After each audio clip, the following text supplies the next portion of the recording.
seu quintal. E nós?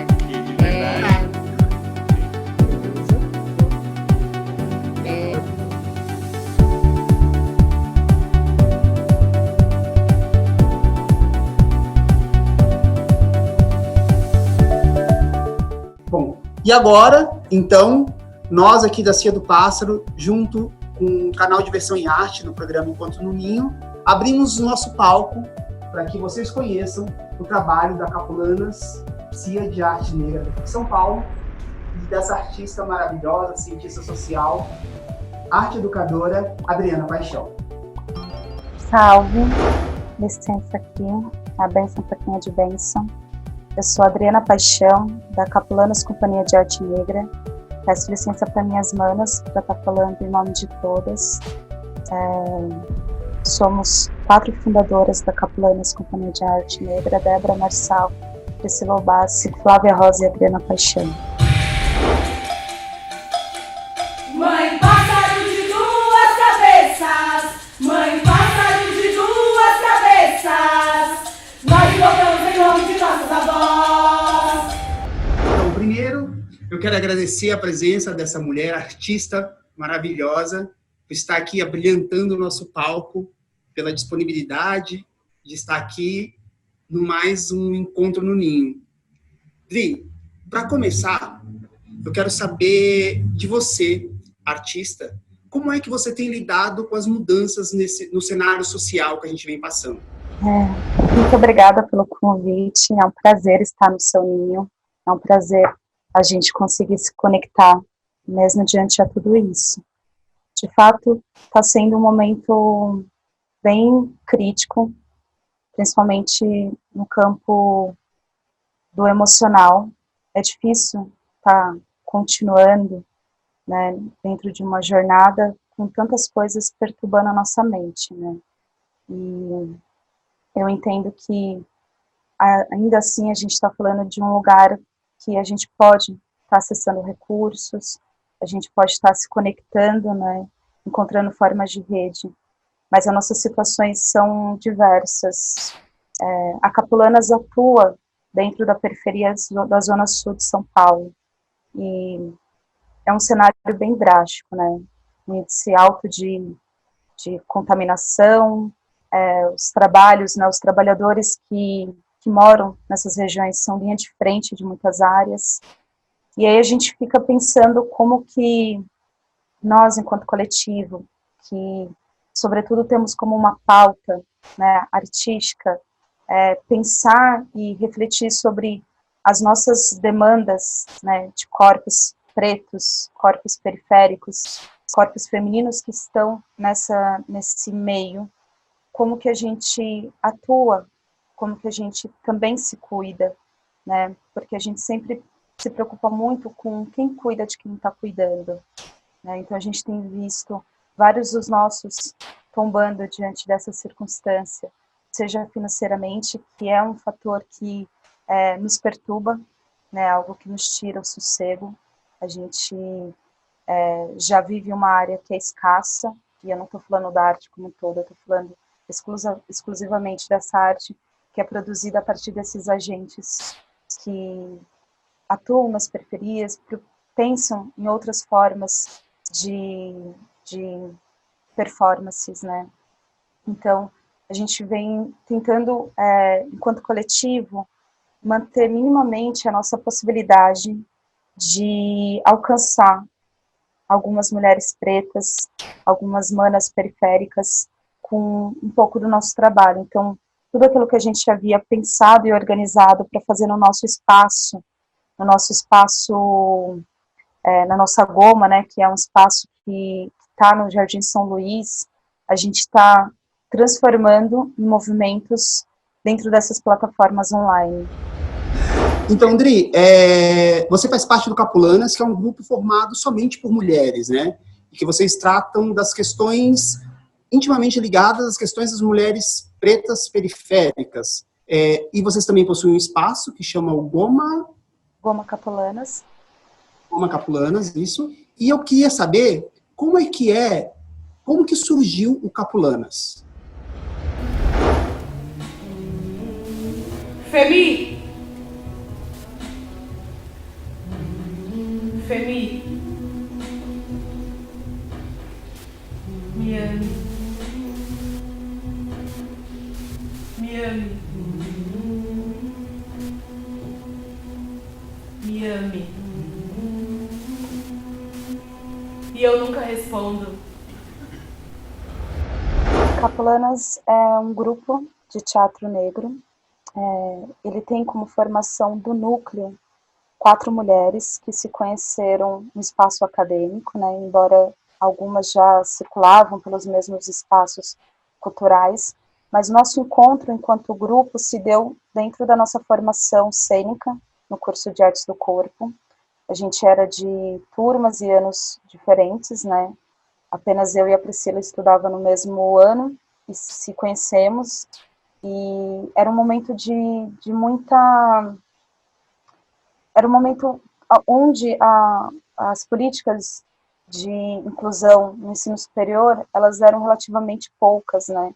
Então a PUC ainda vivia esse cenário de ter pouquíssimas pessoas negras, sobretudo no curso de artes cênicas, que era vespertino, né? Com uma das mensalidades mais caras da instituição. A gente entrou no intuito de solicitar bolsa de estudos, né? Cada uma vinha de uma experiência política de ativismo. Eu era do movimento de ativismo pela inclusão no ensino superior dos negros e negras, né? Elas vinham de manifestações culturais, de arte popular, e a gente se encontra naquele cenário onde a gente vivia muitas hostilidades, né? Enquanto indivíduo, isso gerava um silenciamento e um ostracismo muito grande. Quando a gente se reconhece, quando a gente se encontra, a gente potencializa uma força a partir do momento de estarmos juntas, né, pensando e reagindo coletivamente àquelas várias formas simbólicas, que é bem conhecida pelos nossos corpos, de hostilidade, de violência racial, né. A PUC foi uma grande produtora dessa violência nos nossos corpos e mente.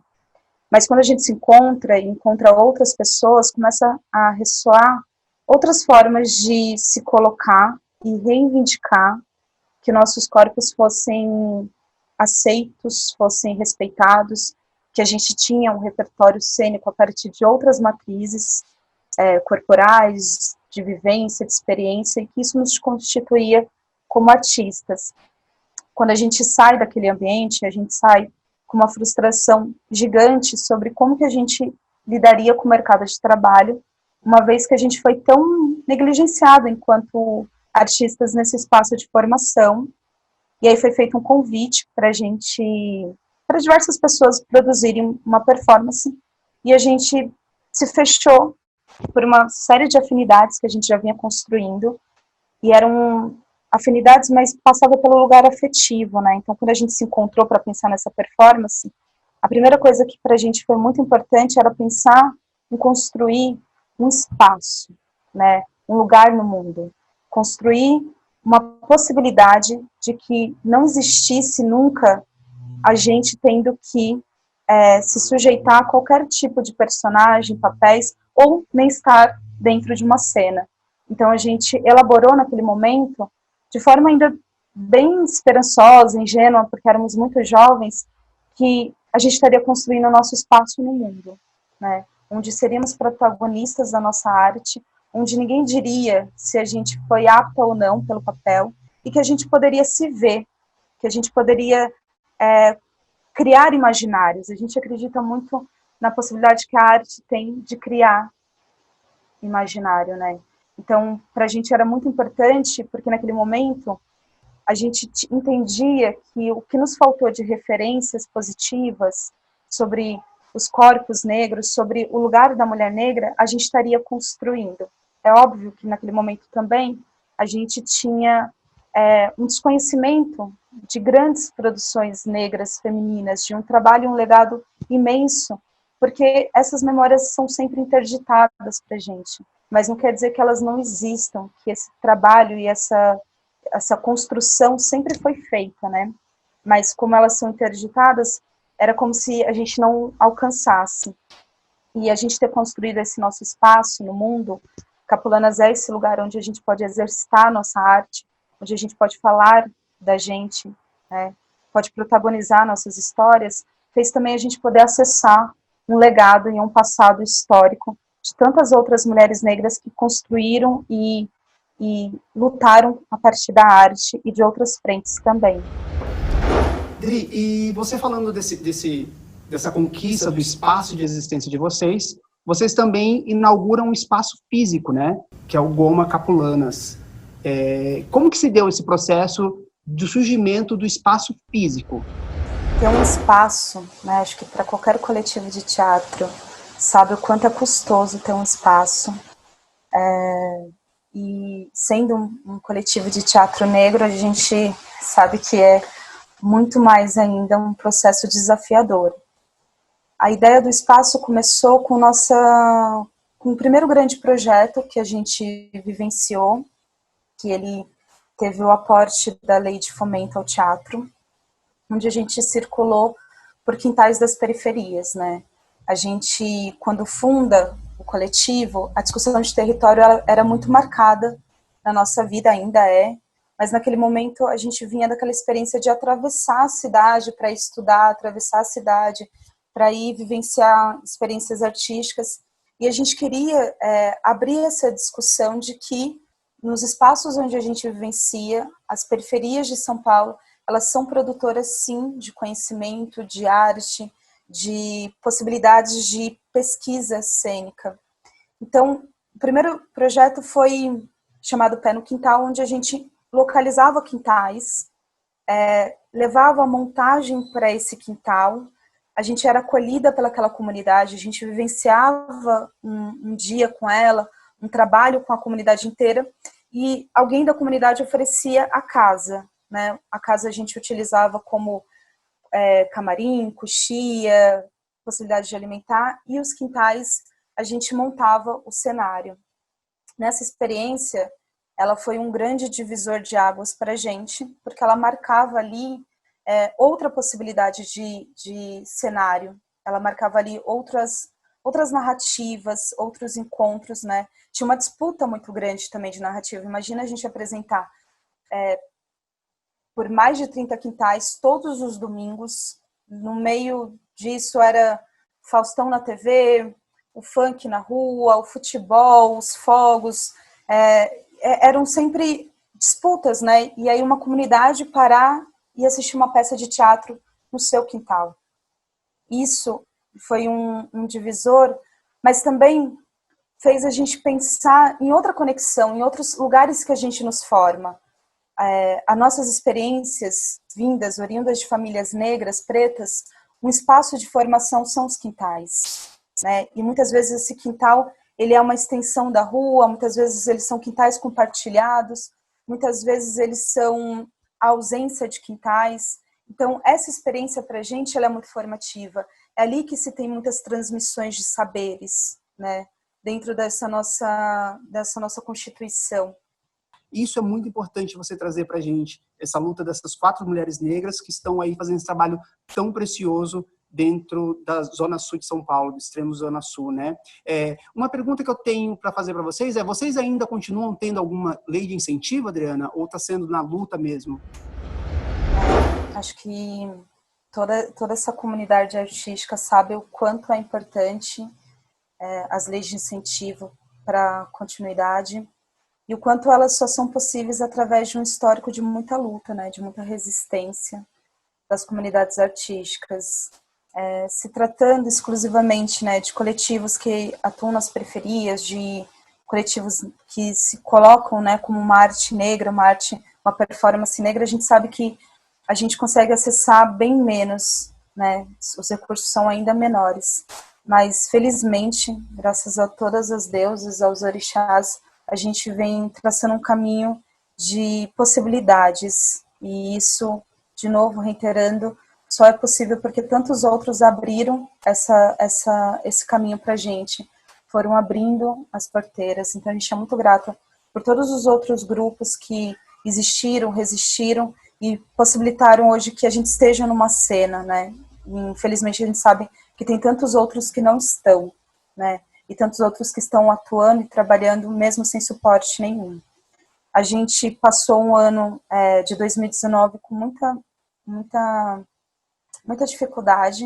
É ruim, né, usar essa palavra, mas foi real. A gente passou o ano inteiro, né, a gente vinha de um momento muito bonito de estreia do EALODES, né, essa ideia também de voltar a ocupar os espaços da cidade, fazer um outro caminho, mas a gente tinha finalizado 2018, 2019 foi um ano muito difícil. Isso emocionalmente foi criando várias marcas para a gente, mas a gente entendia que a gente precisava estar forte, e a gente teve pessoas e coletivos que nos estenderam a mão, né? E a gente foi lidando com isso. E aí a nossa possibilidade, né, um recurso que a gente sempre tenta acessar, que é o Fomentar o Teatro, vivenciava naquele momento um embargo jurídico, tinha ali toda uma outra questão e que não tinha nem previsão. Nesse momento, o cenário da periferia, um dos poucos recursos que estavam sendo destinados para a periferia, é o Fomento de Cultura das Periferias, também uma iniciativa da Secretaria Municipal de Cultura, feito a partir, conseguido, né, conquistado a partir de uma mobilização gigantesca de anos dessa comunidade periférica, das diversas periferias de São Paulo, e era uma possibilidade. E para a gente, naquele momento, manter o espaço, ter a garantia do espaço, era tão importante quanto nos mantermos enquanto artistas em cena. Então, a gente desenvolveu, do meio para o final de 2019, um projeto de ocupação do espaço, né, de ações, de atividades, onde a gente poderia estar fazendo o nosso trabalho formativo, pedagógico, de trocas, de encontros, e não investindo numa parte de criação, mas possibilitaria a gente, pelo menos, ter cabeça de saber que a gente não estava tirando o pão da nossa mesa para poder pagar o espaço. E a gente também entende que é um movimento, né? Mesmo a gente não estando em cena, a gente estaria estudando, estaria podendo se nutrir de tudo isso. Então, a gente enviou, né, o projeto do Fomento à Periferia no final do ano passado. Felizmente, a gente foi contemplada, o que garante, pelo menos que nesse momento, que é um dos momentos mais tumultuosos que a gente está passando, o espaço está resguardado, as ações da gente estão podendo ser transformadas para esses outros recursos, né? Então, minimamente a gente está garantido, resguardado por esse ano, né? Que vai até o final desse ano, comecinho do ano que vem, para essas ações, né? Foi um impacto muito grande, porque ele estava todo pensado para o espaço, para o território, mas a Secretaria de Cultura, ela teve essa sensibilidade de pensar como continuar, e aí permitiu que os grupos escolhessem qual maneira, né? E a gente optou por estar ainda, né, em contato. Então, a gente está assim. André, e essa nossa conversa demonstra o quão é importante essa troca, esse aprendizado, porque assim como vocês, nós temos um espaço, esse espaço físico aqui, desde 2012 também, que é justamente com o ano que vocês nasceram aqui na cidade de São Paulo, e eu acho que essa troca é sempre o que nos fortalece, por isso que surge esse projeto chamado Encruzilhada de Artes, que se transforma nesse programa Encontro no Ninho, eu no nosso ninho, você aí no seu ninho. Então, eu quero agradecer muito a tua disponibilidade e dizer que o nosso palco está aberto, que passando tudo isso que está acontecendo, que o mundo está se reconhecendo, vocês possam estarem aqui de forma física, presente, ocupando o nosso espaço. Então, muito obrigado pela troca, muito obrigado por essa disponibilidade. Agradeço muito o convite, a possibilidade de falar, de estarmos vivas nesses espaços, né? Acho que é importante, nesse momento, a gente se sentir atuando, se sentir vivas. Vida longa para essas encruzilhadas todas, que a vida também faz de várias outras formas e chega aí em vocês, em forma de arte. Uma delícia estar no ninho. Estou me sentindo exatamente dentro e conectada por todo esse carinho que você consegue trazer. Então, em nome da Capulanas, muito obrigada pelo espaço de falar, de trazer um pouco da nossa história.